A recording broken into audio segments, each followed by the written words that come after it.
Hi friends, எல்லாம் எப்படி இருக்கீங்க? வீட்டில் கொஞ்சம் கூட மளிகை ஜாமான் இல்லைங்க. அதனால் கடைக்கு போய் கிராசரிஸ்லாம் கொஞ்சம் வாங்கிட்டு வந்திருந்தோம்.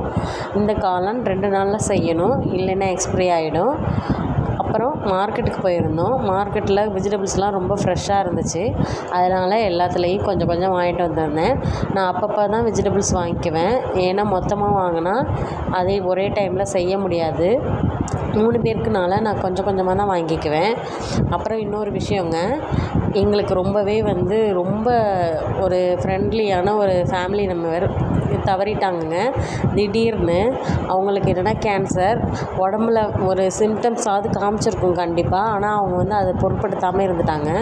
பார்த்தா திடீர்னு அவங்க தவறிட்டாங்கங்க. அதை எங்களால் ஏற்றுக்கவே முடியல. அது ரொம்ப சங்கடமாக போயிடுச்சு. அதனால் உடம்புல சின்ன சின்ன ஒரு விஷயம் நடந்தாலும் அதை உடனே கொண்டு போய் டாக்டர்கிட்ட காமிச்சிருங்க. வீடியோ பார்த்ததுக்கு தேங்க்ஸ். பாய்.